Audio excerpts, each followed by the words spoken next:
Vende eso, vieja loca, y deja de avergonzarme. Eso fue lo primero que me dijo mi hijo cuando su padre llevaba exactamente 22 horas bajo tierra. No un abrazo, no una palabra de consuelo, una orden.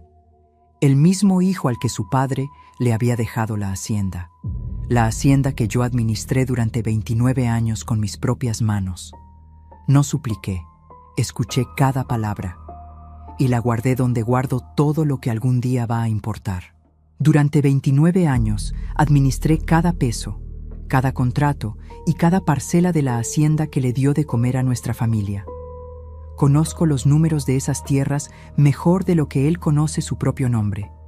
Y lo que Rodrigo no sabía en ese momento era que el sobre que encontré en ese apartamento cambiaría todo el mapa de su vida.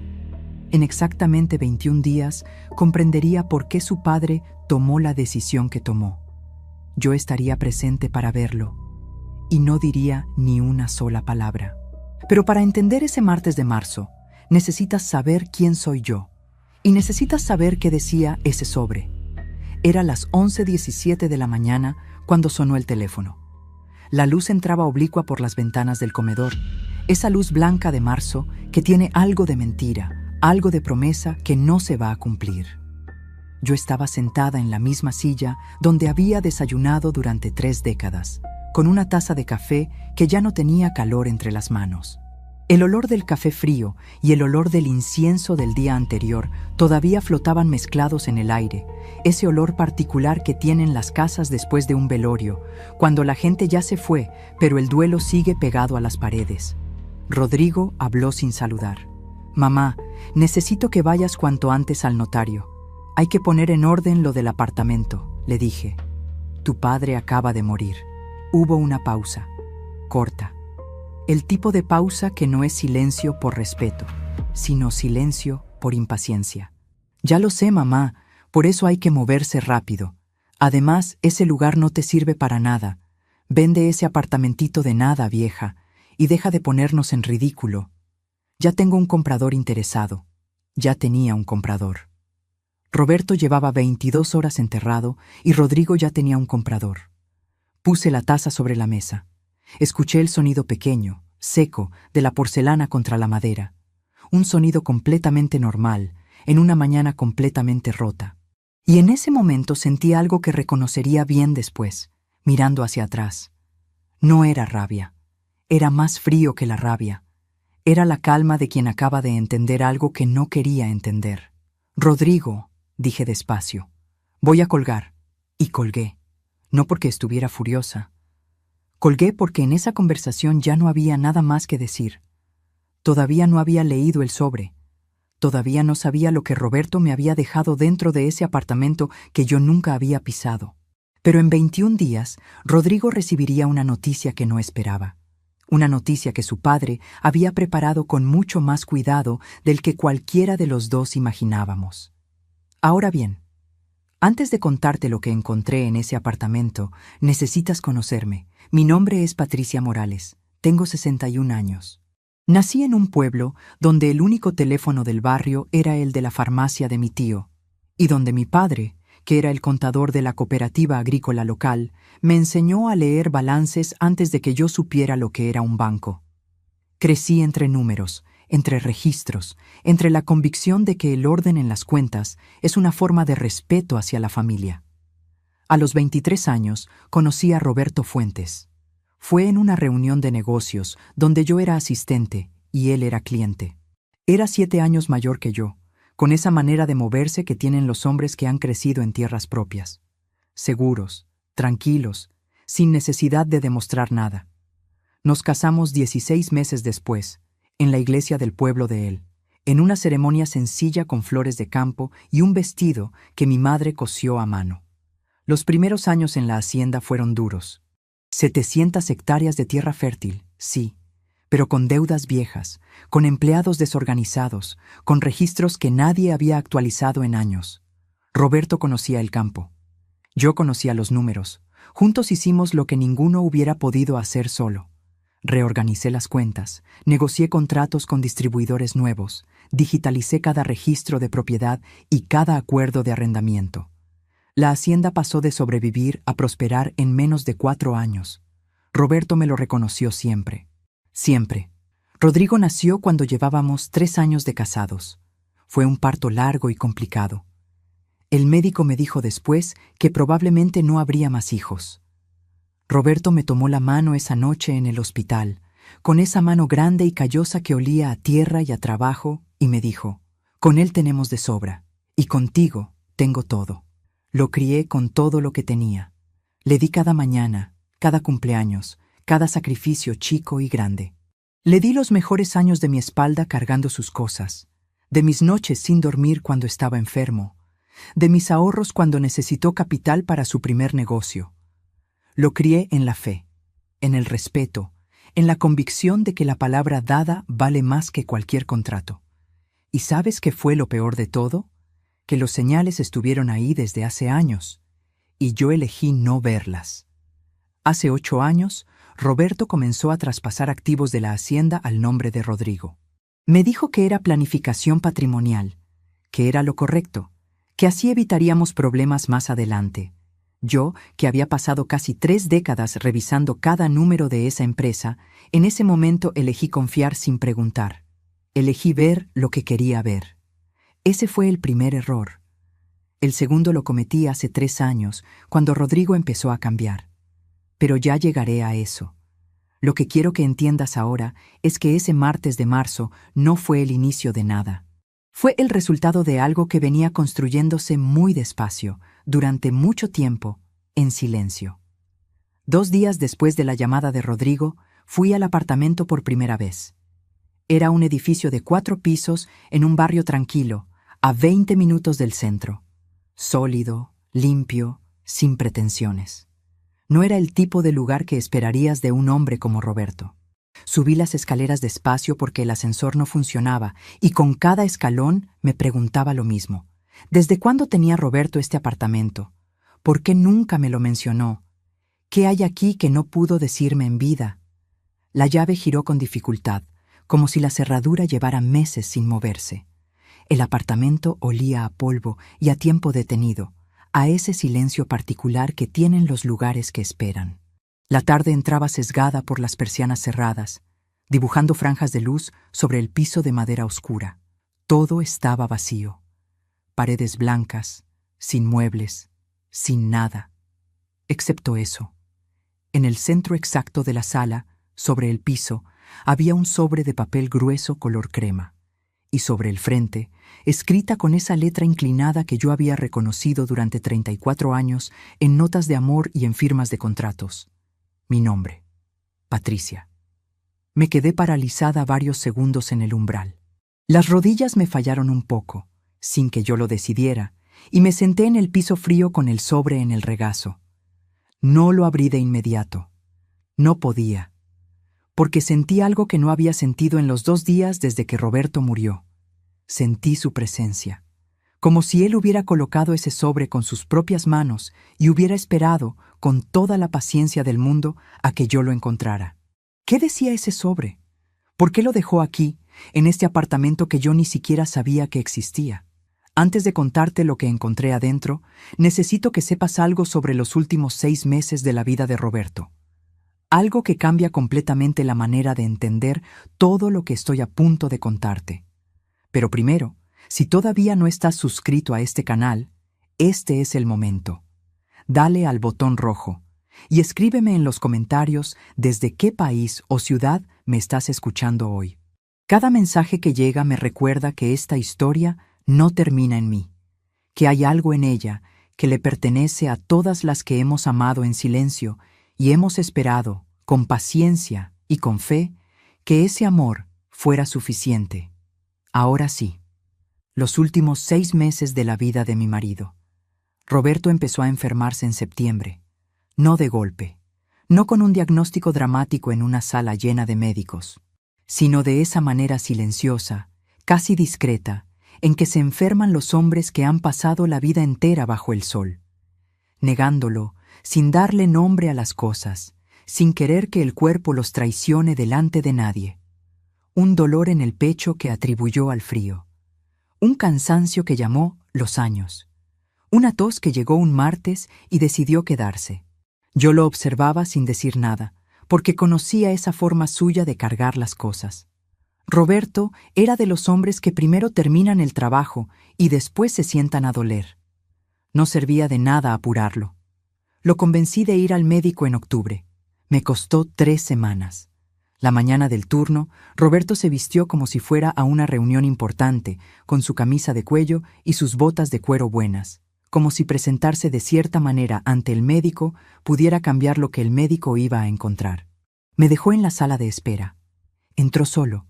Me quedé sentada entre revistas que no leí, mirando el reloj en la pared, contando los minutos con esa precisión inútil que uno desarrolla cuando no puede hacer nada más que esperar. Cuando salió 20 minutos después, su expresión era la de siempre. Tranquila, controlada, me dijo, hay que hacer unos estudios más. Y no dijo nada más en todo el camino de regreso. No puso música, no abrió la ventana. Solo condujo con las 2 manos sobre el volante y los ojos fijos en la ruta, como si estuviera calculando algo que yo no podía ver. Esa tarde, mientras él estaba en el campo, el médico me llamó a mí. No me dio diagnósticos. Solo me dijo que el corazón de Roberto estaba bajo una presión que no era normal y que había algo que lo preocupaba profundamente. Señora Patricia, si hay un asunto sin resolver en su casa, hay que resolverlo. El cuerpo de su esposo no está en condiciones de cargarlo solo. Un asunto sin resolver. Pensé en esa frase durante días. ¿Qué cargaba Roberto solo? ¿Qué era lo que no me decía? La hacienda marchaba bien. Las cuentas estaban al día. Los contratos renovados. Roberto y yo no teníamos peleas. No teníamos secretos, o al menos eso creía yo. Revisé mentalmente cada conversación del último año, cada silencio, cada noche en que lo había visto quedarse despierto cuando él creía que yo dormía. Nada encajaba, o yo no sabía dónde mirar. Eso fue lo primero que no supe ver. Lo segundo lo descubrí 3 semanas después, un martes de noviembre, cuando entré al escritorio de Roberto a dejar unos recibos de la distribuidora. Él había salido a supervisar una reparación en el sistema de riego y había dejado la puerta sin llave, cosa poco habitual en él. Sobre el escritorio, abierta, había una carpeta verde que nunca había visto. Me acerqué sin intención de revisar nada. Solo quería dejar los recibos y salir. Pero el papel que sobresalía de esa carpeta tenía un encabezado que me clavó los pies en el piso. Contrato de compraventa de bien inmueble. Lo leí en 3 segundos. Una dirección que no reconocí. Un monto, 480,000 pesos. Y abajo, la firma de Roberto, con fecha reciente. 4 meses atrás, Roberto había comprado algo sin decirme nada. Cerré la carpeta. Salí despacio. Pero antes de cruzar la puerta, saqué el teléfono y fotografié ese documento. La misma costumbre que me había enseñado mi padre desde pequeña. Cuando algo no cuadra en los números, guárdalo. No lo analices todavía. Solo guárdalo. Y así lo hice. Guardé la foto en una carpeta sin nombre, en la última página de mi galería, y no la volví a abrir en semanas. A veces la prudencia se parece mucho al miedo.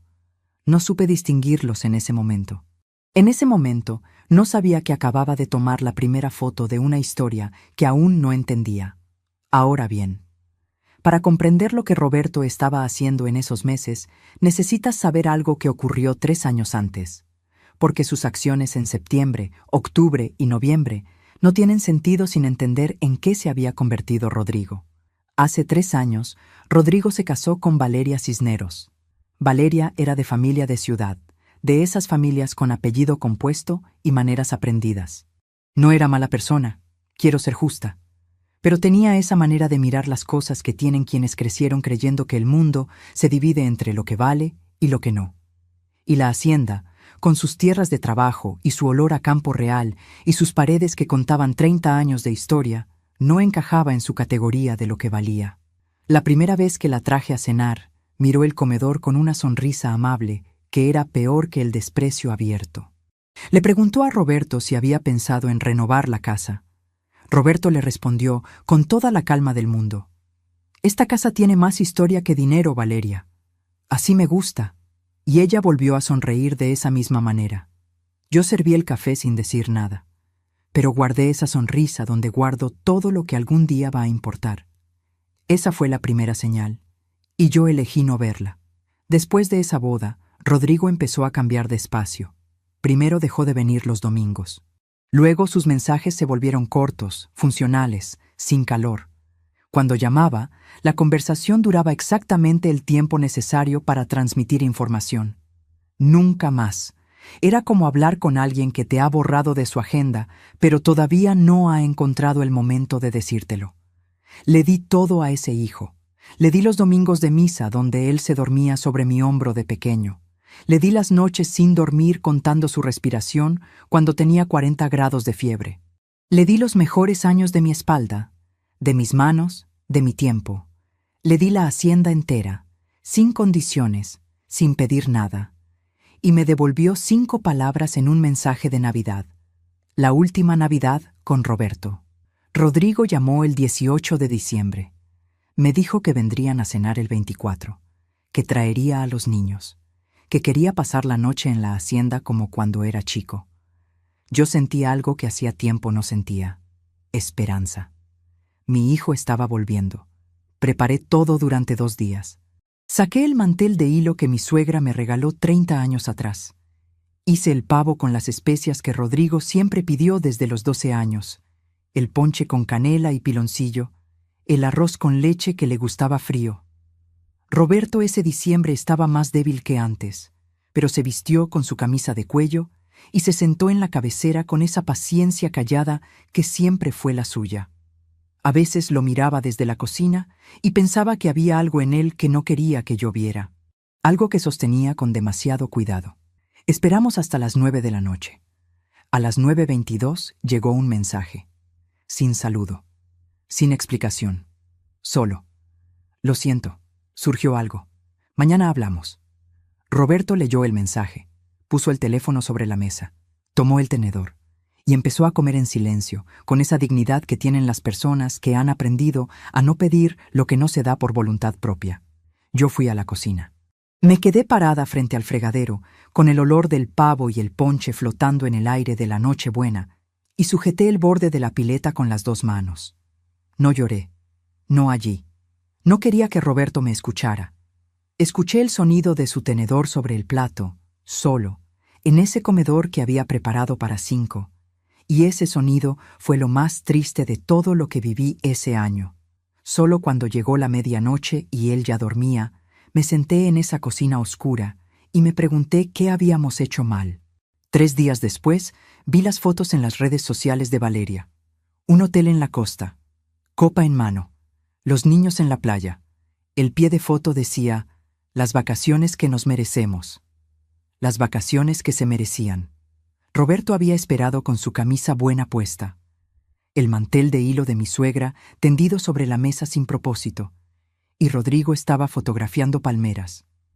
Pero todavía no te he contado lo más importante de todo esto, porque 2 semanas después de esa Navidad, Rodrigo me llamó.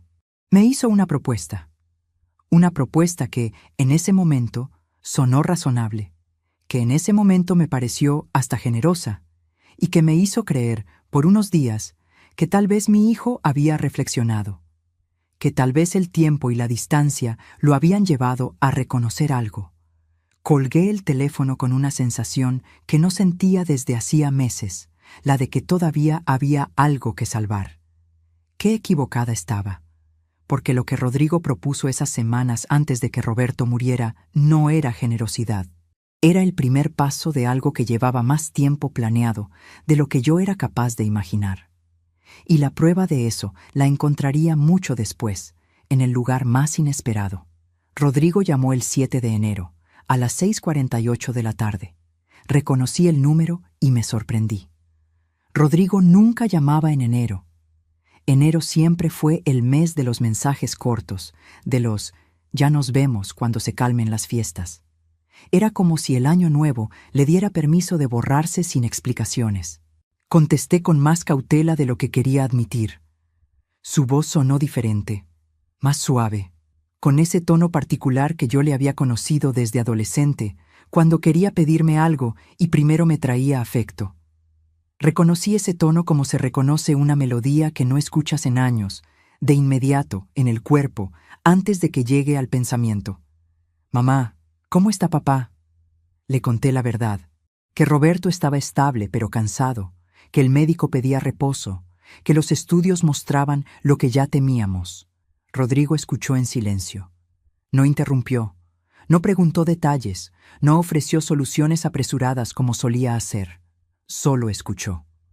Y a veces, el silencio de una persona que normalmente no calla es más elocuente que cualquier palabra. Luego dijo algo que no esperaba. «Quiero ir a verlo. Este fin de semana. ¿Puedo?». «No voy a ir». Preguntó si podía. Algo en esa pregunta me ablandó. Llegó el sábado 12 de enero con Valeria y los niños. Traía tamales que compró en el camino, el aceite de oliva que Roberto usaba para todo y un suéter grueso de lana. Pequeños gestos. El tipo de gestos que cuestan poco en dinero pero mucho en atención, porque suponen que alguien te conoce lo suficiente como para saber qué necesitas. Estuvo 3 horas. Habló con Roberto en el pórtico, como antes. Vi a mi marido reírse de algo que Rodrigo dijo y sentí que el pecho se me abría un poco. Esa risa de Roberto, esa risa corta y tranquila que venía del fondo del pecho, hacía semanas que no la escuchaba. Tal vez había reflexionado. Tal vez la Navidad, el mensaje de 5 palabras, el resort, habían sido un momento malo que ya había pasado. Me aferré a esa posibilidad con más fuerza de la que era prudente. Me equivoqué, porque cuando Roberto se fue a descansar, Rodrigo se sentó a la mesa conmigo, puso las manos sobre la madera y dijo con una sonrisa que yo interpreté como cariño: «Mamá, he estado pensando. Esta casa es muy grande para 2 personas, sobre todo ahora que papá no está bien. La casa del mayordomo lleva meses vacía desde que don Felipe se jubiló. 2 cuartos, cocina, todo lo que necesitan. Estarían más cómodos. Y la casa grande la quisiera renovar, modernizarla, para que esto quede en orden cuando ya no estén. Para cuando ya no estén». Lo miré un momento antes de responder. Lo miré de la misma manera que miraba un contrato cuando algo no estaba bien redactado. Despacio, sin prisa, buscando exactamente dónde estaba la trampa. «Rodrigo, tu padre tiene 71 años y está enfermo. ¿Me estás pidiendo que lo mueva a la casa del mayordomo?». Sonrió de nuevo. «No lo veas así, mamá. Es temporal. Yo asumo todos los costos, sin ningún gasto para ustedes». Le dije que lo pensaría. No lo pensé ni 5 minutos. La casa del mayordomo era sólida y limpia, pero tenía 2 cuartos con ventanas pequeñas y un jardín que daba a la servidumbre. Roberto había construido la casa grande con sus propias manos durante 2 años antes de que yo llegara. No había manera en el mundo en que yo lo moviera a morir en otro lugar. Esa noche, cuando Roberto ya dormía, abrí el cajón donde guardaba mis cuadernos de cuentas y empecé uno nuevo. En la primera página escribí la fecha, 12 de enero, y debajo anoté, palabra por palabra, lo que Rodrigo había propuesto. Sin comentarios, sin emociones, solo los hechos, la hora y las palabras exactas. La misma manera en que mi padre me enseñó a llevar un registro, sin opinión, sin interpretación. Los hechos solos. Los hechos no mienten, me decía. Las personas sí. Los hechos, no. Era la segunda anotación que hacía. La primera había sido en octubre, cuando fotografié el contrato de compraventa en el escritorio de Roberto. Ahora eran 2 entradas en ese cuaderno. No sabía cuántas más habría. Pero seguí. Enero avanzó sin novedades aparentes. Pero entonces llegó algo que no esperaba. En febrero, Rodrigo empezó a llamar con regularidad. Los miércoles, casi siempre a la misma hora, con una puntualidad que en otras circunstancias me hubiera parecido un gesto de cariño. Preguntaba por Roberto, por la hacienda, por la temporada. Una vez ofreció enviar a un empleado suyo para apoyar la temporada de siembra. Roberto recibía esas llamadas sentado en su silla del comedor, con el teléfono en la oreja y una expresión que yo no sabía bien cómo descifrar. No era incomodidad, no era alegría, Era la cara de quien sopesa cada palabra antes de pronunciarla. Una noche le pregunté qué le había dicho Rodrigo. Roberto tardó un momento antes de contestar. Ese momento, esa fracción de segundo de duda, no se le hubiera notado a nadie que no lo conociera tan bien como yo. Me preguntó por el crédito agrícola. Quería saber si había algo pendiente. Me quedé quieta. ¿Por qué quieres saber eso?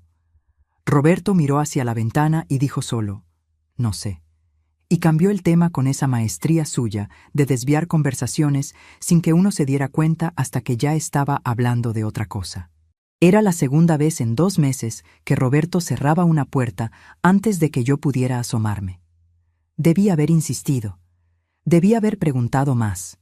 Pero elegí respetar ese límite, como tantas veces a lo largo de nuestra vida juntos. Elegí confiar. Confiar en que si había algo que necesitara saber, él me lo diría.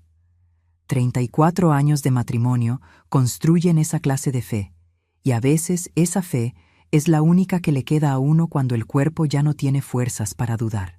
Ese fue otro error que solo comprendí mucho después. Solo faltaban 6 días para que llegara el martes de marzo que cambiaría todo. El miércoles 26 de febrero, Roberto tuvo un episodio. El médico dijo que no era grave, pero requería reposo absoluto y vigilancia constante por al menos 3 días. Llamé a Rodrigo esa misma tarde, solo para informarle. No para pedirle nada, solo porque me pareció que era su derecho saber cómo estaba su padre, independientemente de todo lo demás. Rodrigo llegó al día siguiente con ropa para quedarse. 3 días en la hacienda. Durmió en su cuarto de siempre, el de la ventana que daba al mango viejo que él mismo había plantado a los 9 años. Desayunó con nosotros. Se sentó junto a Roberto en las tardes. El segundo día, lo vi leerle el periódico en voz alta cuando el cansancio no le dejaba a Roberto sostenerlo solo. El tercero, lo vi peinarle el cabello despacio, con cuidado, con esa delicadeza que solo tienen los hijos cuando finalmente recuerdan que sus padres también son personas. Roberto dejaba que lo cuidara con los ojos cerrados, y esa expresión quieta de quien sabe que los gestos pequeños son los únicos que de verdad importan. Me encerré en el baño para llorar sin que nadie me escuchara. Pensé, este es mi hijo, el de verdad, el que estaba debajo de todo lo demás. El que yo crié con cada mañana y cada noche que le di, y todo lo anterior, la propuesta de mudanza, los meses de silencio, la Navidad que nos regaló su ausencia, había sido un extravío. Solo eso. Un extravío. Los hijos se pierden y vuelven. Eso también lo sabía. Me aferré a ese pensamiento con las 2 manos, pero el último día, el sábado 1 de marzo, antes de que Rodrigo se fuera, escuché algo que no debía haber escuchado. Eran las 7:09 de la mañana. Yo bajaba las escaleras y él estaba en el pórtico, de espaldas, hablando por teléfono en voz baja. No me escuchó llegar. No sabía que la ventana del pasillo daba directo al pórtico, que desde ahí cada palabra llegaba clara como si no hubiera pared entre los dos. Dijo, sigue igual. El médico dice que el corazón no aguanta mucho más. Hay que estar listos para cuando pase. El asunto del crédito hay que resolverlo antes de que se complique. Hay que estar listos para cuando pase. No era la voz de un hijo que acaba de pasar 3 días cuidando a su padre. Era el tono de alguien que maneja una situación, como se habla en una junta de negocios. Como habla quien lleva tiempo esperando algo y calcula los pasos siguientes con la frialdad de quien ya tomó la decisión mucho antes. Esa voz no tenía nada que ver con el hombre que le había peinado el cabello a su padre la tarde anterior. Me pegué a la pared del pasillo y no respiré durante varios segundos. El corazón me latía tan fuerte que tuve miedo de que él lo escuchara. Cuando Rodrigo entró a desayunar 10 minutos después, me dio un abrazo y dijo, «Cuídalo bien, mamá. Cualquier cosa, me llamas». Le sonreí. Asentí. No mencioné lo que había escuchado. A veces callar no es cobardía. A veces callar es lo único que te permite seguir mirando con claridad. Cuando su auto desapareció por el camino de tierra, saqué el cuaderno y anoté todo. La fecha, la hora, cada palabra. Era la tercera entrada. Después de eso, Cambié algo en la manera de ver las cosas. No fue una decisión consciente, fue instinto, el mismo que me había enseñado mi padre con los números. Cuando algo no cuadra, no lo fuerces. Solo obsérvalo, documéntalo. El tiempo ordena lo que el momento esconde.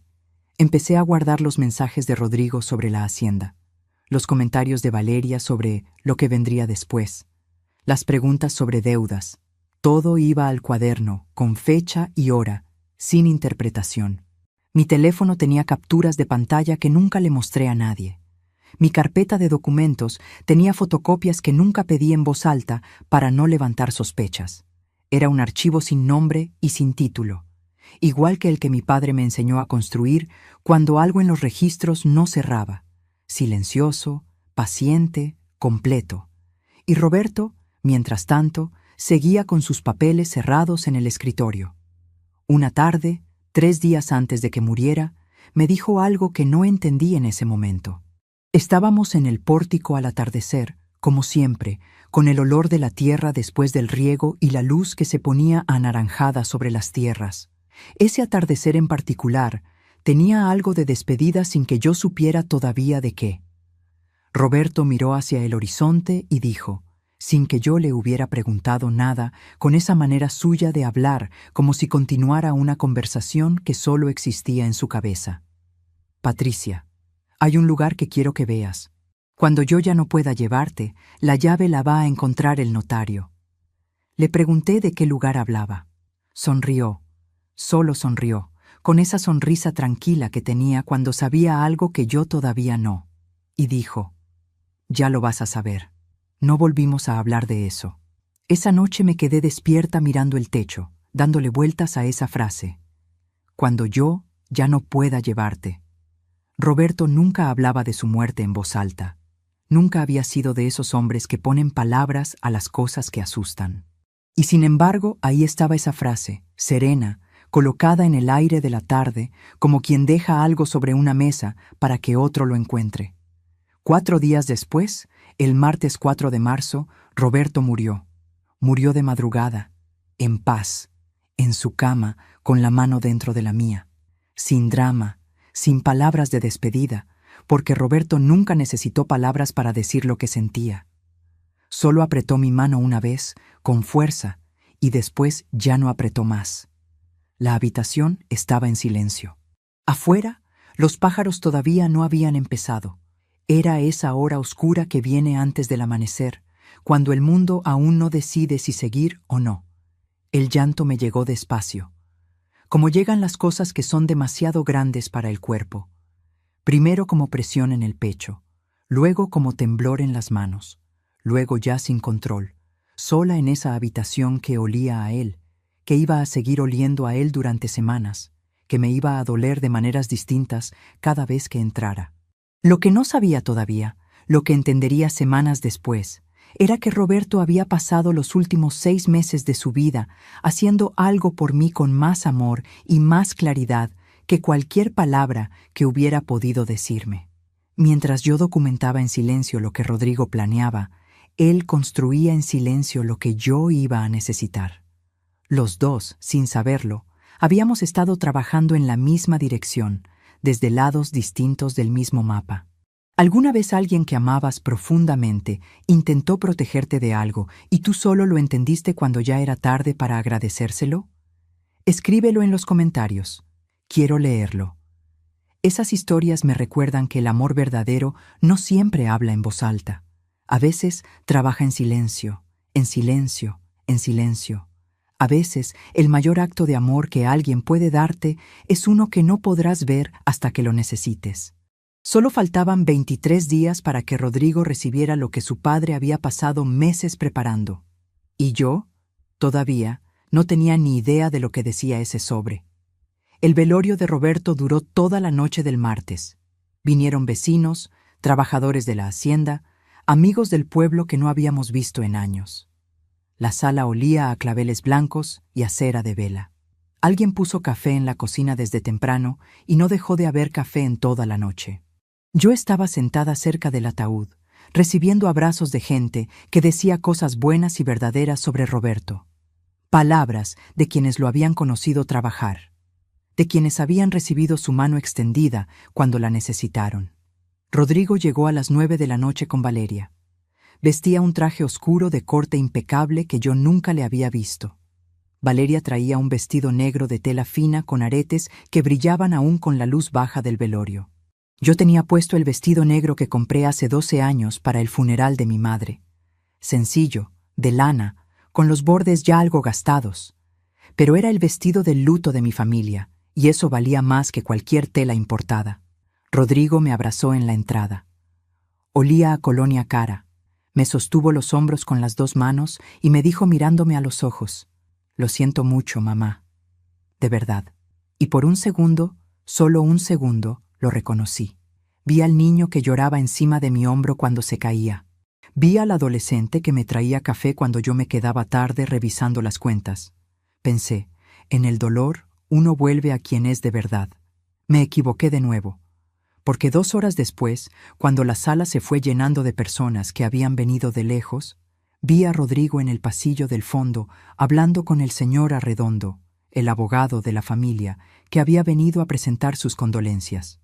No hablaban del velorio, no hablaban de Roberto, hablaban de la temporada de siembra, de los contratos de arrendamiento que vencían en abril, de los plazos para actualizar las escrituras de la hacienda.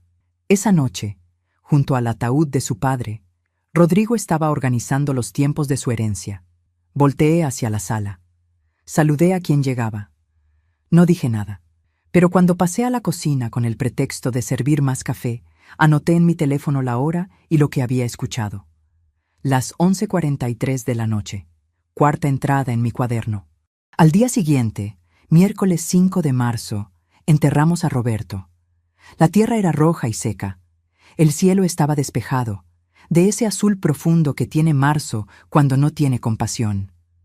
El cura dijo las palabras de siempre, palabras que Roberto hubiera escuchado con paciencia y con respeto. Los trabajadores de la hacienda, 6 hombres que lo habían seguido durante décadas, cargaron el ataúd en silencio con esa solemnidad que tienen los hombres del campo cuando honran a los suyos. Yo no lloré en el cementerio. No porque no quisiera, sino porque sentí que Roberto me estaba mirando y que lo que él quería ver era que yo estaba de pie. Rodrigo sí lloró. Lo vi limpiarse los ojos 2 veces con un pañuelo de tela. Valeria le sostuvo el brazo. La gente que estaba alrededor los miraba con compasión. El hijo que llora a su padre. Nadie miraba a la mujer que llevaba 34 años al lado de ese hombre. El duelo, para los demás, tenía nombre de hijo. Y yo era solo el contexto. Lo que ocurrió 2 horas después del entierro fue algo para lo que no estaba preparada. El señor Arredondo nos citó en su oficina para la lectura del testamento esa misma tarde. Yo sabía que Roberto había actualizado el testamento hacía unos meses, pero no sabía exactamente qué decía.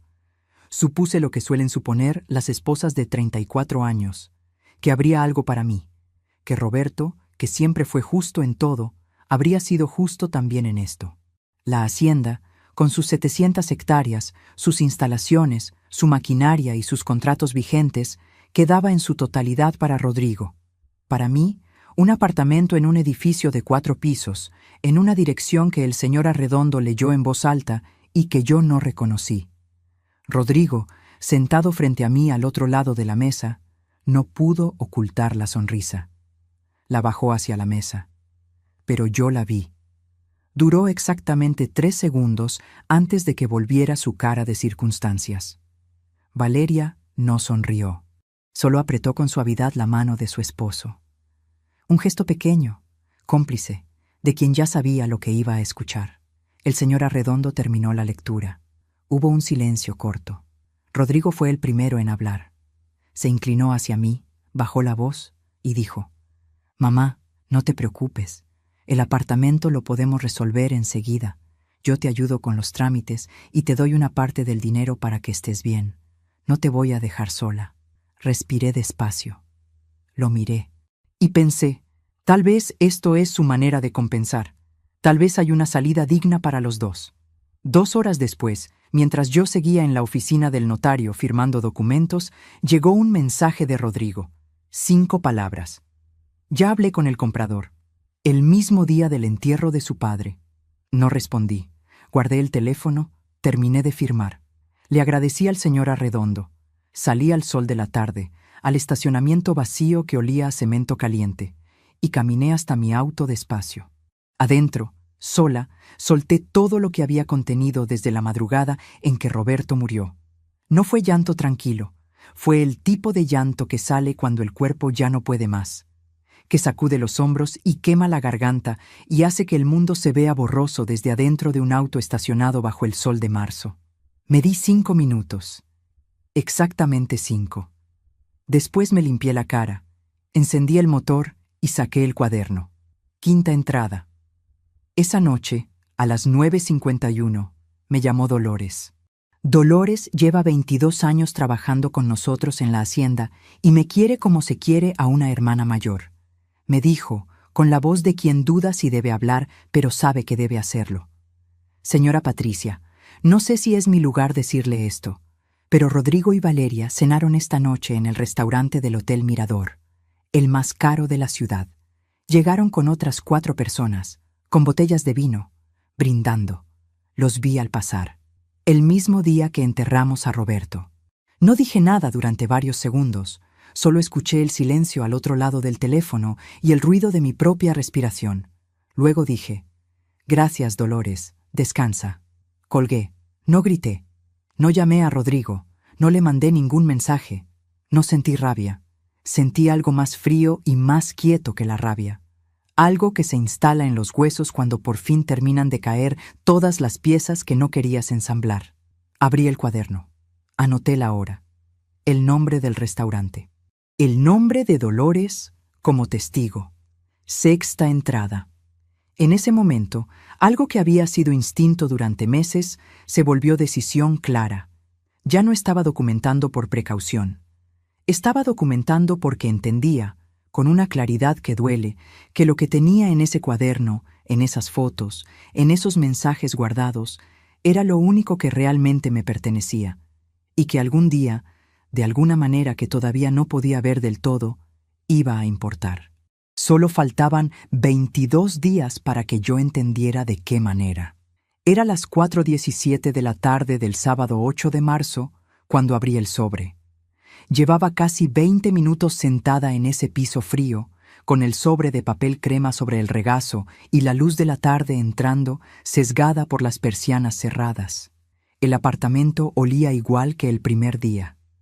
A polvo, a tiempo quieto, a un silencio que no era abandono, sino espera. Mis dedos sostenían el borde del sobre sin rasgar, y me pregunté si estaba lista para lo que hubiera adentro. Decidí que no importaba si estaba lista o no. Lo abrí. 4 hojas escritas a mano. Tinta azul oscuro, la misma con la que Roberto firmaba todo lo que consideraba importante. La letra inclinada que yo había reconocido durante 34 años en notas de amor y en contratos de trabajo. La primera línea decía, «Patricia, si estás leyendo esto es porque me fui antes de poder explicártelo en persona. Perdóname por eso». Las manos me temblaron. Apoyé las hojas sobre las rodillas, respiré y continué. Roberto comenzaba explicando el apartamento. Lo había comprado en noviembre, 4 meses antes de morir, a nombre de una sociedad pequeña que él mismo había constituido semanas antes ante un notario de otra ciudad. Una sociedad cuya única socia era yo, Patricia Morales, con mi número de identificación completo. Había utilizado el poder notarial general que yo le había otorgado 30 años atrás para los trámites ordinarios de la hacienda, un poder que nunca revoqué porque nunca tuve razón para hacerlo. Roberto me había comprado un apartamento a mi nombre sin que yo lo supiera. Pero eso no era lo que me hacía temblar las manos. En la segunda hoja, su letra se apretaba un poco, como si las palabras pesaran más al escribirlas. Roberto me contaba que 18 meses atrás, revisando los registros contables de la hacienda de manera rutinaria, había encontrado algo que no cuadraba. Una serie de transferencias desde la cuenta operativa hacia una empresa que él no reconocía, pequeñas al principio, montos que podían confundirse con gastos normales de operación, pero repetidas, sistemáticas, con una regularidad que no tenía ninguna explicación legítima. Investigó durante 3 meses sin decirme nada. Buscó la ayuda discreta de un contador de otra ciudad, alguien que no conocía a Rodrigo, alguien que no tenía nada que perder ni que ganar con lo que encontrara. Lo que encontraron fue esto. En los últimos 2 años, Rodrigo había transferido desde las cuentas de la hacienda que administraba como titular la cantidad de 1.340.000 pesos, sin facturas, sin contratos registrados, sin ninguna justificación en los libros contables. El dinero había sido depositado en partes, en fechas distintas, en una empresa constituida 18 meses atrás a nombre de Valeria. 1.340.000 pesos que salieron de la hacienda, los mismos que, por tantos años, habíamos construido juntos. Tuve que apoyarme contra la pared para seguir leyendo. Roberto escribía que en ese momento enfrentó una decisión muy difícil. Confrontar a Rodrigo con la salud que ya tenía significaba un conflicto que podría terminar mal para todos. Sin pruebas completamente ordenadas, Rodrigo podría negar, mover los activos restantes y dejar a Patricia sin nada antes de que hubiera tiempo de reaccionar. Roberto eligió otra estrategia, la misma que yo hubiera elegido si hubiera sabido lo que él sabía: documentarlo todo, en silencio, sin decírselo a nadie, y construir algo que Rodrigo no pudiera deshacer fácilmente después de que Roberto ya no estuviera. El apartamento no era solo un techo. Era el activo con el que Roberto había constituido esa sociedad a mi nombre. Y esa sociedad, según los arreglos que Roberto había hecho con un abogado especializado, tenía derechos formales sobre algo que valía mucho más que 4 pisos en un barrio tranquilo de la ciudad. ¿Qué derechos exactamente? Lo encontraría en el sobre más pequeño que había dentro del grande. Un sobre azul, pegado con cinta adhesiva al reverso de la 4ª hoja, que yo no había visto hasta ese momento. Lo despegué con cuidado. Adentro había una tarjeta de cartulina blanca con un nombre, un número de teléfono y una sola instrucción escrita de puño y letra de Roberto. Llámalo antes del lunes 12 de marzo. Dile que eres la señora Fuentes. Él ya sabe todo. Leí la tarjeta 3 veces. Él ya sabe todo. ¿Quién era ese hombre? ¿Qué era exactamente lo que ya sabía? ¿Desde cuándo Roberto había estado construyendo esto, en silencio, mientras yo pensaba que simplemente estaba enfermo y descansando en su escritorio con la puerta cerrada? Doblé las 4 hojas con cuidado. Las guardé dentro del sobre original junto con la tarjeta azul. El sobre entró en mi bolso, junto al teléfono, las llaves y el cuaderno donde ya llevaba 6 entradas documentadas. Me levanté del piso. Las rodillas me dolían del frío de la madera. Caminé hacia la puerta. Antes de salir, me volteé una vez hacia ese cuarto vacío que olía a polvo y a paciencia. «Gracias, Roberto», dije en voz baja. A nadie. A él. Al silencio que todavía guardaba algo de su presencia. Cerré la puerta. A las 8:47 de la mañana del viernes 9 de marzo, después de una noche que no dormí, llamé al número de la tarjeta azul. Contestó un hombre de voz tranquila y precisa. Me presenté como la señora Fuentes, tal como Roberto había indicado. Hubo una pausa breve al otro lado de la línea. Luego dijo: «Señora Patricia, la estaba esperando. ¿Puede venir hoy?» Su nombre era Bermúdez, contador público con especialización en auditoría corporativa. Roberto lo había contactado 17 meses atrás, 2 semanas después de descubrir las primeras transferencias irregulares. Tenía una oficina discreta en un edificio del centro, sin letrero en la puerta, sin recepcionista. El tipo de lugar donde la gente va cuando necesita que las cosas se resuelvan sin ruido. Me recibió con una carpeta gruesa sobre el escritorio y una expresión que no era de condolencia, sino de concentración. Su esposo fue un hombre muy cuidadoso, me dijo. Llevamos meses preparando esto juntos. Tengo los registros completos de las transferencias de Rodrigo, organizados por fecha, monto y cuenta de destino. Tengo también la documentación de la sociedad que Roberto constituyó a su nombre. Y tengo algo más que necesitas saber hoy. Abrió la carpeta hacia mí. El contrato principal de distribución de la hacienda, el contrato con los 3 distribuidores más grandes de la región, firmado originalmente hace 12 años, fue renovado el año pasado. Roberto lo renovó, pero lo renovó a nombre de la sociedad que usted tiene registrada, no a nombre de Rodrigo. Ese contrato vence para su renovación anual el 27 de marzo. El 27 de marzo. 21 días desde que Rodrigo me había llamado para ordenarme que vendiera. Sin ese contrato renovado, continuó Bermúdez, la hacienda pierde el 80% de su capacidad de venta directa.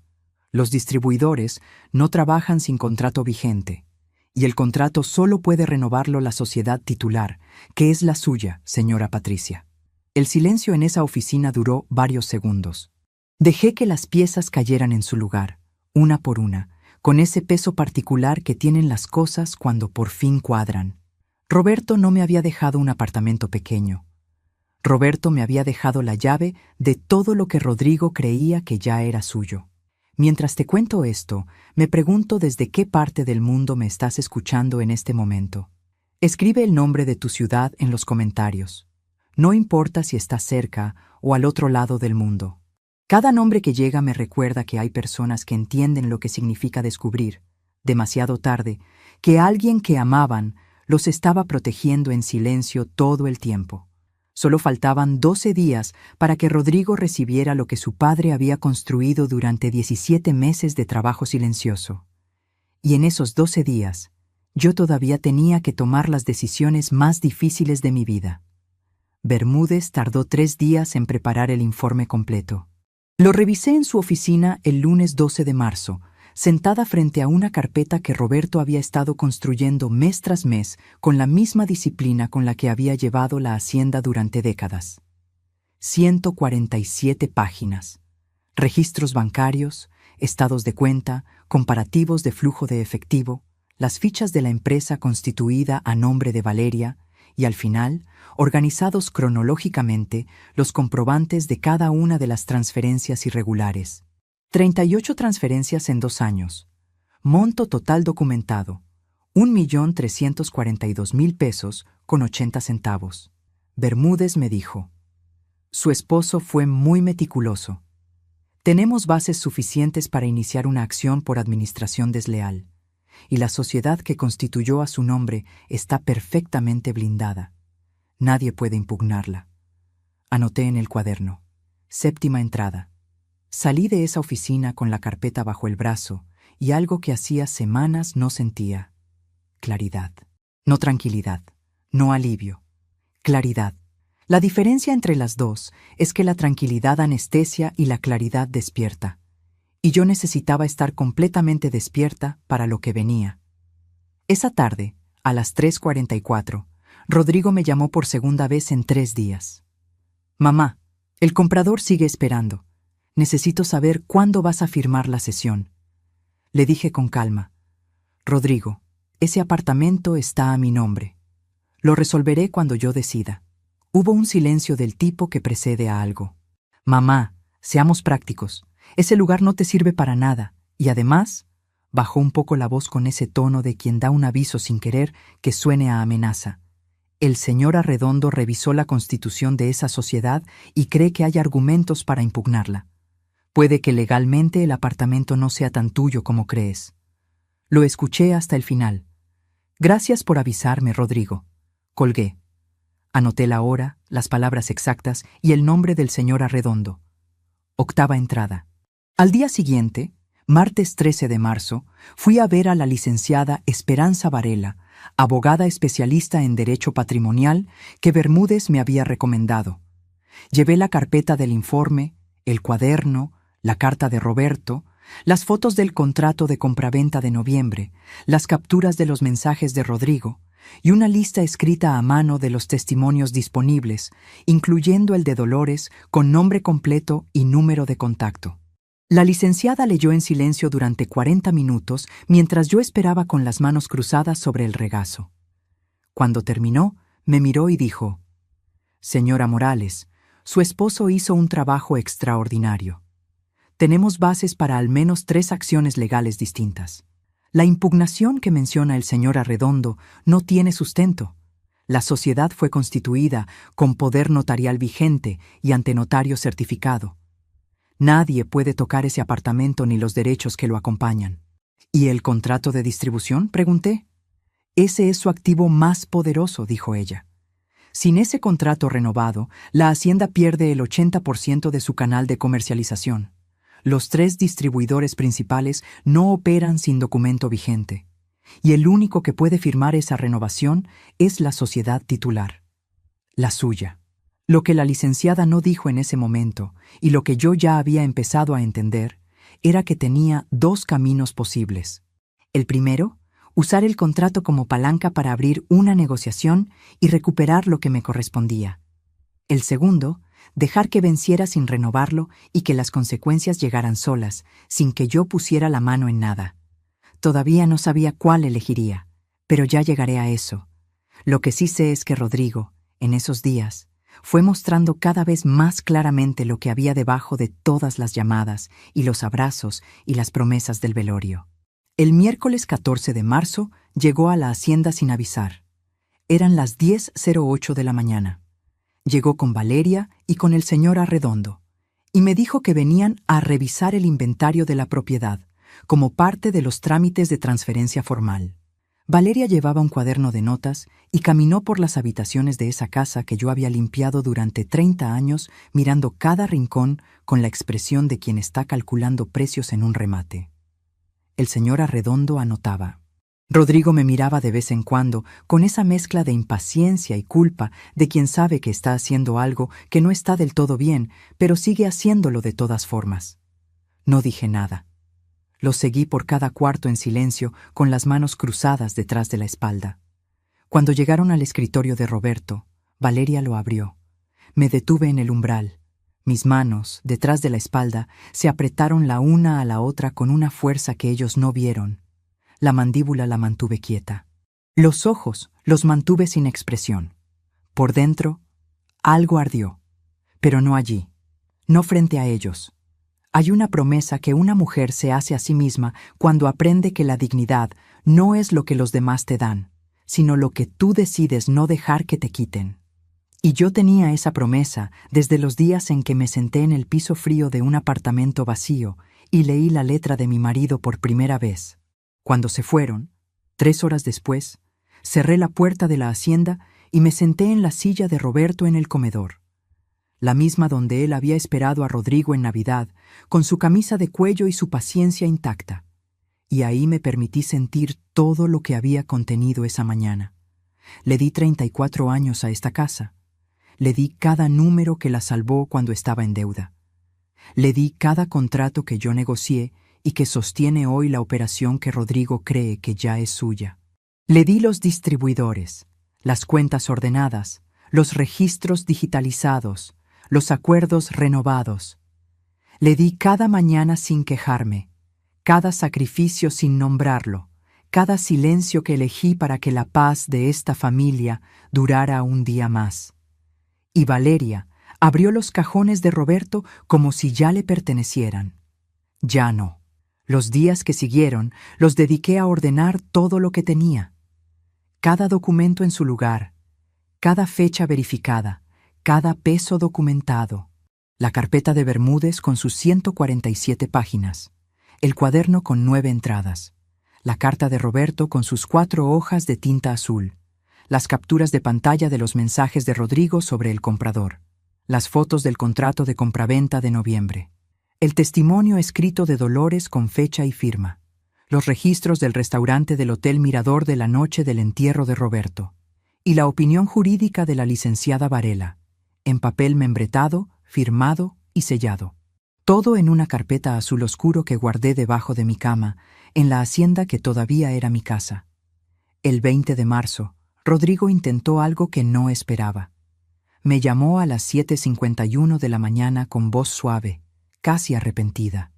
Me dijo que había hablado con Valeria, que los dos habían reflexionado, que él sabía que las cosas no habían salido bien desde la muerte de su padre y que quería remediarlas.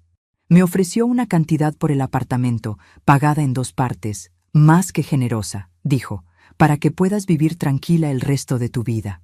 Me quedé escuchando en silencio. Por un momento, solo un momento, sentí el peso de todo lo que había cargado sola desde marzo. La tentación de soltar, de firmar y cerrar, y no tener que enfrentar nada más. Pero entonces recordé algo que Roberto había escrito al final de su carta, en la última línea de la 4ª hoja, con una letra más pequeña que el resto, como si la hubiera agregado al final cuando ya creía que había dicho todo. No vendas lo que construiste. Nunca fue solo mío. Respondí. Lo voy a pensar, Rodrigo. Colgué. 10ª entrada en el cuaderno. No lo pensé. El 25 de marzo, a las 6:33 de la tarde, Rodrigo me llamó una vez más.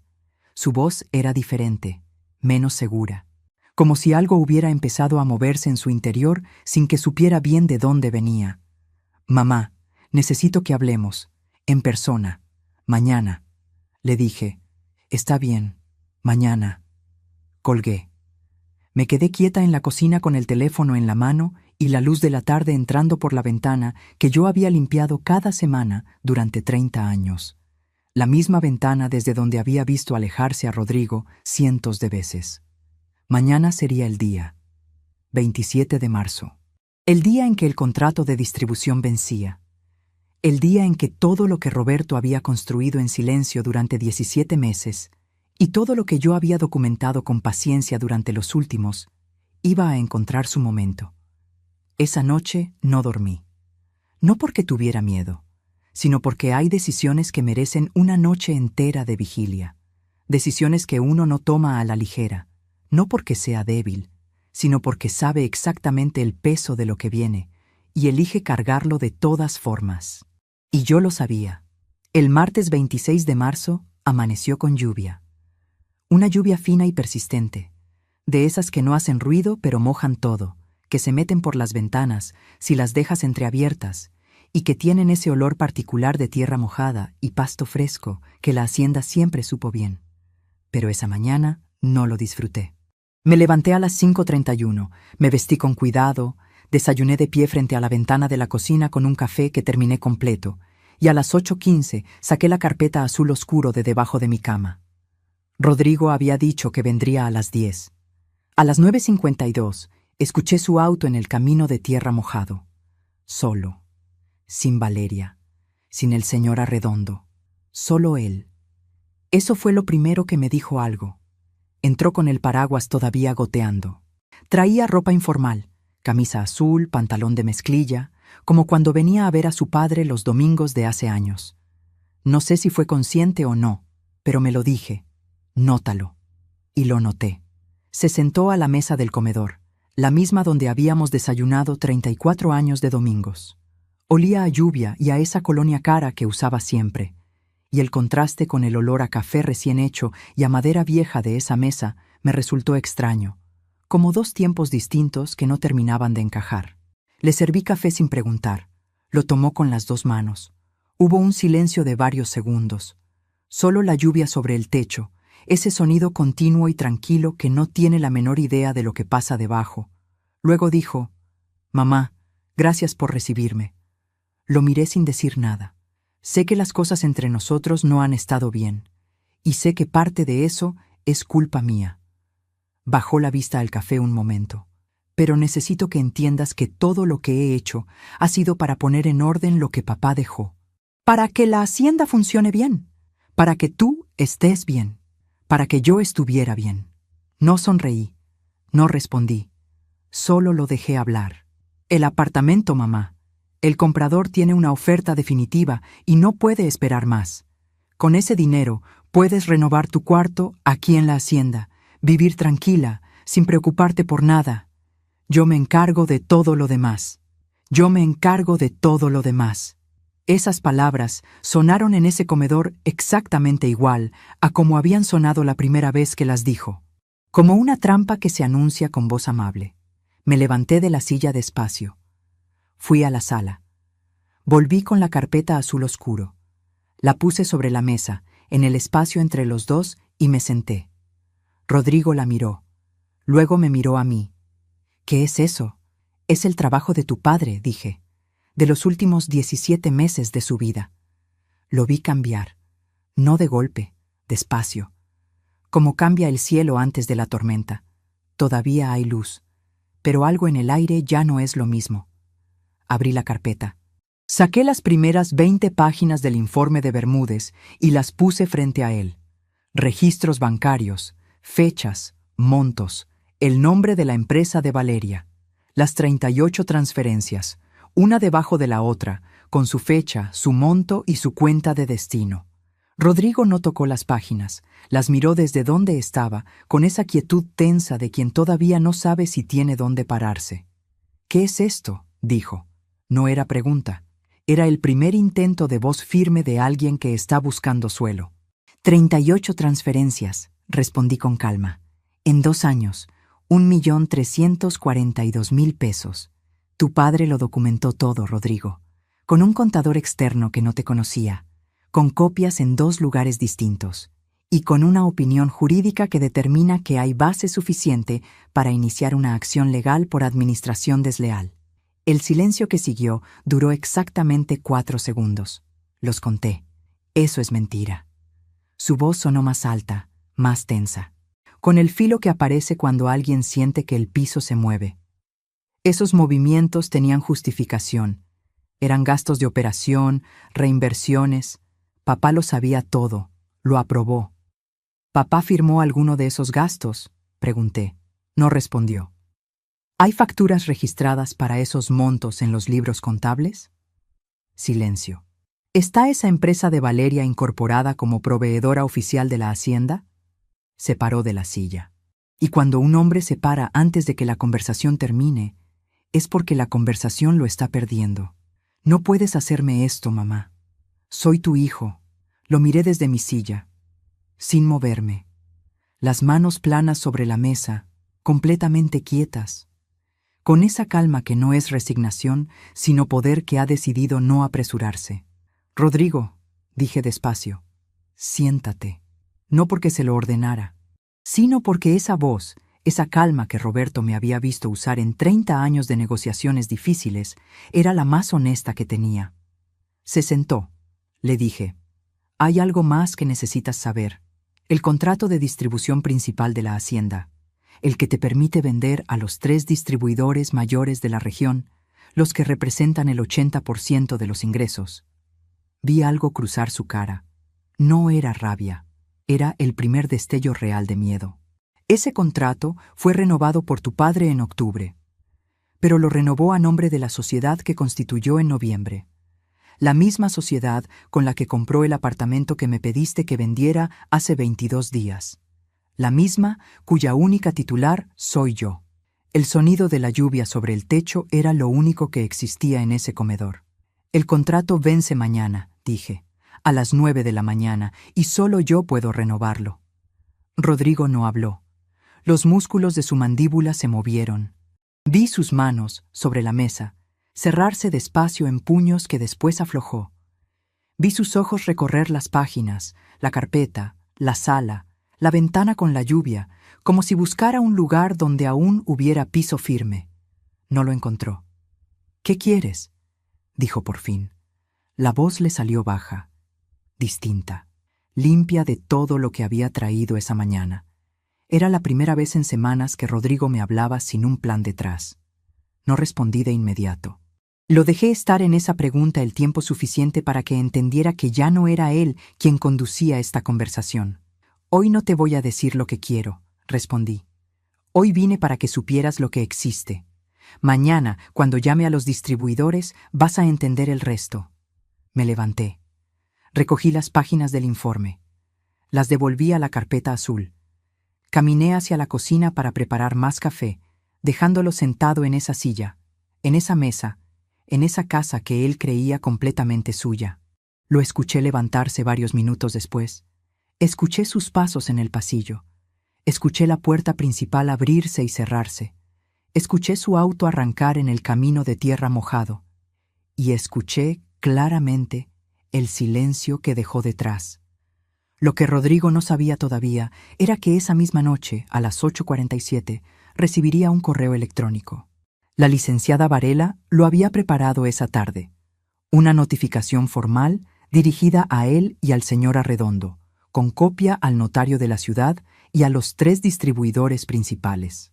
Un documento de 4 páginas que explicaba, con precisión jurídica y sin adornos, la situación del contrato, la existencia del informe de auditoría y los derechos de la sociedad titular. 4 páginas que cambiarían el peso de la conversación de mañana. Esa noche, a las 9:12, Rodrigo me llamó. No contesté. A las 9:43 me mandó un mensaje. Solo 2 palabras. Necesitamos hablar. Puse el teléfono boca abajo sobre la mesa de noche. Apagué la luz y me quedé en la oscuridad escuchando la lluvia que seguía cayendo sobre el techo de la hacienda, sobre la tierra de Roberto, sobre todo lo que íbamos a resolver mañana. Mañana, 27 de marzo, las 9 de la mañana. El miércoles 27 de marzo me levanté a las 4:58 de la madrugada, no porque el despertador sonara, sino porque había algo en ese día que no dejaba seguir acostada. Esa sensación parecida a la víspera de un viaje largo, el cuerpo que ya está listo antes que la mente. Me vestí con más cuidado del que me había vestido en semanas. El vestido azul marino que Roberto me había regalado en nuestro 30 aniversario. Sencillo, de corte recto, sin ningún adorno. Roberto me lo había elegido él mismo, cosa que rara vez hacía, y cuando me lo dio dijo: «Te hace ver como lo que eres». Nunca le pregunté qué quiso decir con eso. Esa mañana, parada frente al espejo con la luz todavía azul de las 5 de la mañana, lo entendí. Antes de salir, pasé por el escritorio de Roberto. Me detuve frente a él. La madera olía igual de siempre, a barniz viejo y a papel, y a esa cosa indefinible que tienen los muebles que han sido usados con respeto durante muchos años. Le puse la mano encima, plana, como lo habría puesto él. «Ya», le dije en voz baja. Solo eso. Salí de la hacienda a las 7:49 de la mañana. En el camino, con las tierras de marzo pasando por la ventana y el sol todavía bajo y amarillo sobre el horizonte, pensé en la última línea de la carta de Roberto. «No vendas lo que construiste, nunca fue solo mío». Y entendí, con la claridad que llega cuando ya no hay prisa, que esa frase no era solo sobre el apartamento. Era sobre 34 años de trabajo silencioso. Era sobre cada número que puse en orden, cada contrato que negocié, cada mañana que me levanté antes que nadie para que esa hacienda siguiera funcionando. Roberto lo había visto todo, cada cosa que yo creí que pasaba desapercibida. Lo había visto, lo había guardado, y al final lo había puesto en papel con tinta azul para que yo lo leyera cuando más lo necesitara. A las 6:17 de la mañana tenía 16 mensajes de Rodrigo en el teléfono. El primero llegó a las 9:02 de la noche anterior, 2 horas después de que la licenciada Varela envió la notificación formal. El último, a las 2:34 de la madrugada. Los tonos fueron cambiando a lo largo de la noche, de la confusión a la rabia, de la rabia al argumento, del argumento a algo que empezaba a parecerse a la súplica. Guardé el teléfono en el bolso y seguí manejando. A las 8:43 llegué a la oficina de la licenciada Varela. Bermúdez ya estaba, con su café y su expresión de siempre. Concentrada, sin drama innecesario. Sobre la mesa, perfectamente organizados en 3 juegos separados, estaban los documentos que habíamos preparado juntos. El contrato de renovación, el acuerdo de reconocimiento de deuda con plan de pago supervisado y la notificación formal de inicio de proceso ante las autoridades, lista para presentarse si ninguna otra vía prosperaba. 3 caminos. A las 9:02, Rodrigo llamó. «Mamá, dame una hora antes de que firmes cualquier cosa». «Estoy en la oficina de la licenciada Varela», le dije. «Si quieres hablar, ven aquí». 3 segundos de silencio. «Voy». Llegó a las 9:41, solo, sin Valeria, sin el señor Arredondo, con la misma camisa del día anterior, arrugada en los hombros de alguien que no había dormido. Tenía los ojos cansados y esa manera de moverse que yo no le había visto desde que era muy joven, desde los días en que venía a pedirme perdón por algo que había roto o dicho de más. Se sentó frente a mí, la licenciada Varela a mi izquierda, Bermúdez a mi derecha. Rodrigo los miró a los dos, luego me miró a mí. Mamá, dijo, con una voz que no era la del velorio, ni la del inventario, ni la de ninguna de las llamadas de las últimas semanas. No sabía que papá tenía todo esto preparado. No respondí. Las transferencias fueron una decisión que tomé con Valeria. Creíamos que era la manera más eficiente de reinvertir. Sé que estuvo mal. Sé que debí decírselo a papá. La licenciada habló entonces con la precisión que tienen los abogados buenos cuando presentan los hechos sin adornos. Señor Rodrigo, independientemente de la intención, los hechos documentados configuran una irregularidad grave. Su madre tiene frente a ella esta mañana 3 opciones. Puede renovar el contrato bajo un acuerdo de reconocimiento de deuda con plan de pago. Puede no renovar el contrato y dejar que los distribuidores busquen nuevos proveedores, lo cual interrumpe la operación de la hacienda en días. O puede presentar el informe de auditoría ante las autoridades competentes e iniciar un proceso formal. Rodrigo no quitó los ojos de mí. Y fue en ese momento cuando me hice la pregunta que había estado evitando hacerme desde hacía semanas. ¿Qué quería yo hacer realmente con todo esto? Tenía en mis manos algo que podía destruirle la vida por completo. El informe de Bermúdez, llegando a las autoridades, significaría un proceso legal de consecuencias gravísimas para él y para Valeria. Sin el contrato, la hacienda colapsaría en semanas. Todo lo que Rodrigo había construido podía desmoronarse de una manera que yo tenía el poder de iniciar con una sola palabra. Pensé en el velorio, en su traje impecable y el olor a colonia cara mientras su padre estaba en el ataúd. Pensé en los cajones de Roberto abiertos por Valeria. Pensé en el mensaje de 5 palabras la noche de Navidad. Pensé en Roberto comiendo solo con su camisa de cuello, sin decir ni una sola palabra de reproche.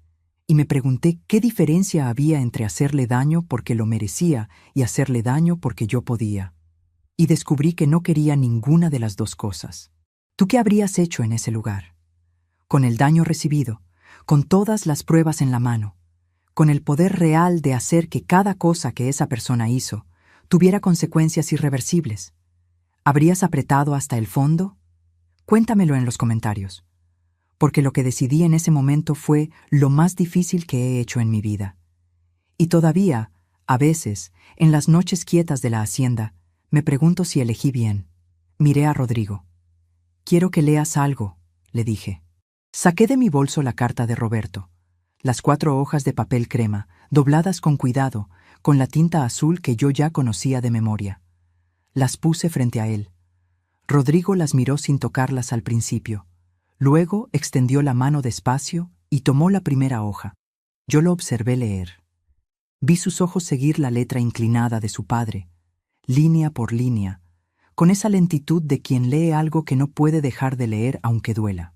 Vi el momento exacto, en la segunda hoja, en que sus hombros bajaron ese milímetro que cambia toda la postura de una persona cuando algo que estaba sosteniendo pierde su apoyo. Vi sus labios moverse levemente en algunas frases, como hace uno cuando las palabras le hablan directamente. Vi sus manos sostener las hojas con una delicadeza que no había visto en él en meses. Leyó las 4 hojas en silencio. Cuando terminó, las dejó sobre la mesa con cuidado, como se dejan las cosas que no pueden romperse más de lo que ya están. Nadie habló durante casi 1 minuto, solo el sonido suave del tráfico de la ciudad afuera, solo la luz del 27 de marzo entrando limpia por la ventana. «¿Cuándo lo escribió?», dijo Rodrigo por fin, con la voz de alguien que acaba de recibir algo que no se puede devolver. «En enero», dije, 2 meses antes de morir. Lo vi apretar los ojos. No lloró en ese momento, pero estuvo muy cerca, y yo no aparté la mirada porque había aprendido en esas semanas que la compasión y la firmeza no son opuestas, que se pueden sostener juntas si uno sabe quién es. Tu padre no te escribió a ti en esa carta, Rodrigo. Te escribió a mí, pero lo que dijo de ti no fue rabia, fue dolor. Y hay una diferencia muy grande entre las dos cosas. La rabia quiere destruir. El dolor quiere entender. Rodrigo asintió una sola vez, despacio. «Voy a firmar el contrato de renovación», le dije. a cambio de un acuerdo de reconocimiento de la deuda con un plan de pago que la licenciada va a supervisar. El informe de auditoría no llega a ninguna autoridad mientras ese acuerdo se cumpla. La hacienda sigue operando. Eso es lo que quiero. La licenciada empujó el documento de acuerdo hacia Rodrigo. Él lo leyó. Tardó varios minutos, página por página, con esa lentitud de quien finalmente lee lo que antes esquivaba. Luego tomó el bolígrafo y firmó. Yo firmé después, en mi espacio, con la misma calma con que había firmado 34 años de contratos al lado de Roberto, sin apresuro, sin triunfo visible, con la seriedad de quien sabe que lo que está haciendo importa y que lo que importa no necesita celebración. Cuando los sellos quedaron en orden y la licenciada organizó las copias, Rodrigo no se levantó de inmediato. Se quedó mirando la mesa. Luego me miró, y en su cara vi algo que no había visto en todo ese tiempo. Vi al hombre que entendía, con precisión y sin salida, lo que había perdido. No la hacienda, no el contrato, no el dinero, sino algo que no tiene precio en ningún documento y que no se recupera con ningún plan de pago. La confianza de su padre, el respeto que se hereda cuando se actúa con honra y se pierde para siempre cuando uno elige de otra manera. «Mamá», dijo, «lo siento». Lo miré durante un momento largo, y le dije, «Lo sé, y tu padre también lo sabía. Por eso preparó todo esto de la manera en que lo preparó, no para destruirte, para darte la posibilidad de elegir bien cuando llegara el momento». Se paró de la silla, se acomodó la camisa. Se detuvo un segundo en la puerta, de espaldas a mí, con la mano en el marco. No dijo nada más. Salió. Me quedé sentada en esa silla después de que la puerta se cerró. La licenciada y Bermúdez hablaban en voz baja, revisando los documentos. La luz del 27 de marzo entraba entera por la ventana, sin lluvia, con ese azul limpio y generoso que tiene el cielo cuando la tormenta ya pasó. El café de la máquina olía a café de máquina, que no es lo mismo que el café de la hacienda. Pero en ese momento me supo mejor que ningún otro. Lo que yo nunca le diría a Rodrigo, lo que elegiría guardar para mí sola, era esto. El informe de auditoría de Bermúdez tenía 3 partes. Rodrigo había leído el resumen.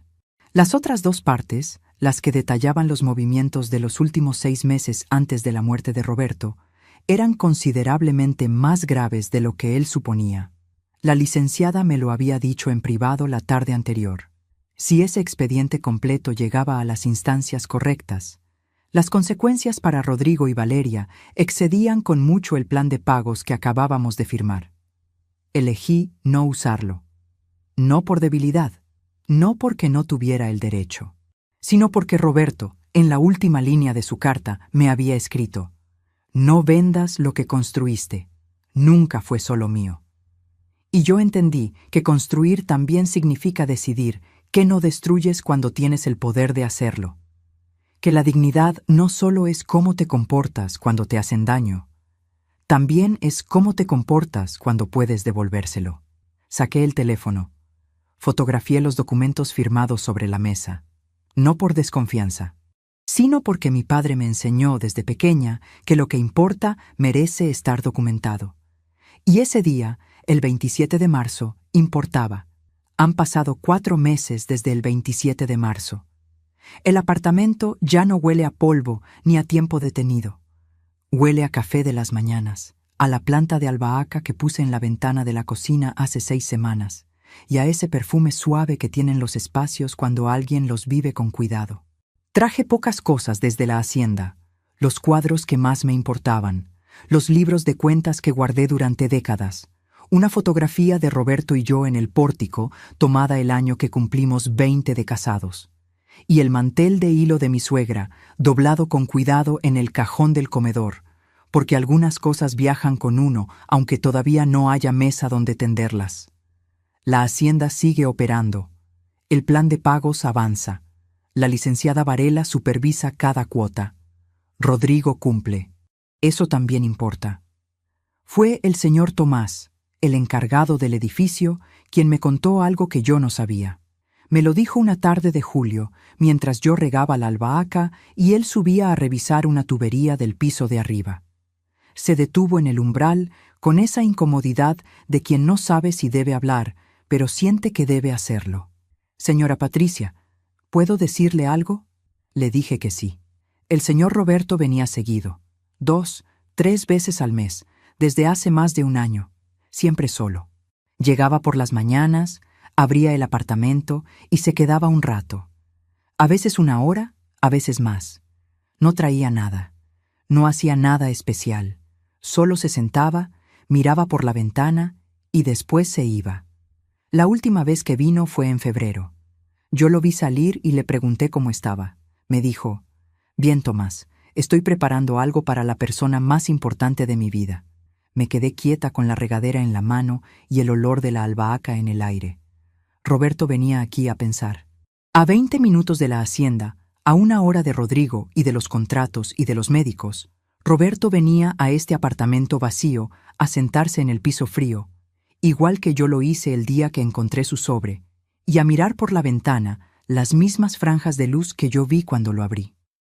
Había estado viniendo meses antes de morir, construyendo en silencio, sin decirme nada. No porque no confiara en mí, sino porque Roberto siempre fue así. Construía primero, hablaba después.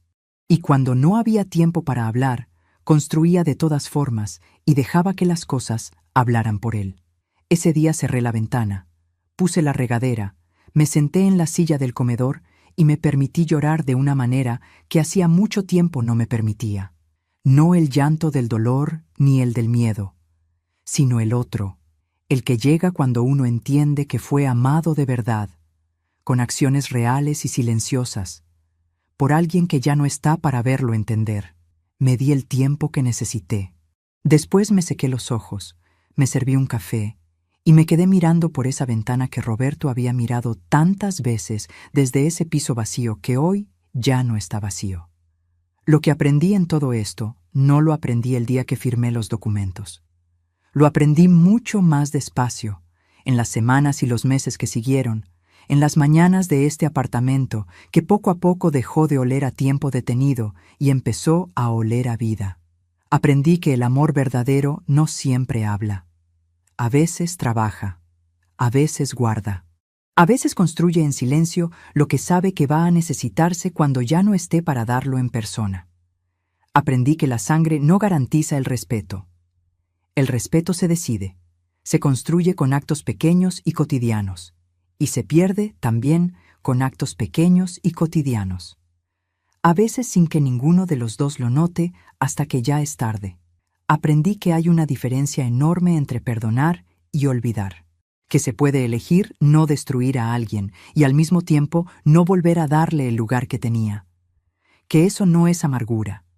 Es simplemente la realidad de lo que pasa cuando se rompe algo que era frágil, y que vivir con esa realidad sin que te consuma por dentro es, también, una forma de dignidad. Yo elegí cuidar lo que construí en silencio. Yo elegí documentar cuando pude haber callado. Yo elegí confiar en el trabajo invisible de un hombre que me amó durante 34 años sin hacer ruido. Yo elegí no destruir cuando tuve el poder de hacerlo. Y hoy vivo en el apartamento que ese hombre preparó para mí con 17 meses de amor callado y una sola instrucción: que no vendiera lo que construimos juntos. No lo vendí. Rodrigo me llamó hace 3 semanas, no para pedirme nada, solo para preguntar cómo estaba. Hablamos 10 minutos. Fue poco, fue incómodo, fue honesto. Cuando colgué, me quedé con el teléfono en la mano, mirando la fotografía de Roberto en la pared y pensé, tal vez esto también es empezar. No a olvidar, no a fingir que nada pasó, sino a ver si, con el tiempo y con la verdad ya sobre la mesa, queda algo que valga la pena construir de nuevo. No lo sé todavía. Hay cosas que el tiempo responde y que la prisa no puede adelantar. Si mis nietos algún día escuchan esto, quiero que sepan algo que yo aprendí demasiado tarde. La familia no es solo la que comparte un apellido. Es la que elige quedarse cuando las cosas se ponen difíciles. La que trabaja en silencio para protegerte. la que escribe 4 páginas con tinta azul para que tengas dónde pararte cuando el suelo se mueva. Cuiden a esas personas. Nótenlas antes de que se vayan. Vende eso, vieja loca, y deja de avergonzarme. Esas fueron las palabras con las que empezó todo esto. No lo vendí. Y lo que encontré en ese piso frío, en ese sobre con mi nombre escrito a mano, fue algo que ningún comprador hubiera podido pagarme. La prueba de que un hombre me había amado con hechos, en silencio, hasta el último día que tuvo.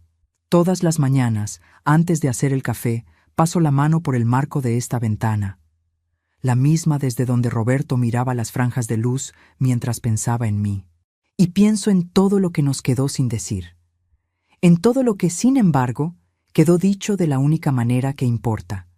Con hechos, con cuidado, con tiempo, con un sobre en el centro de un piso frío, con una llave que giraba con dificultad, con la letra inclinada de un hombre que supo amar como saben amar quienes no necesitan palabras para hacerlo, construyendo en silencio para que, cuando ya no estén, uno tenga dónde pararse.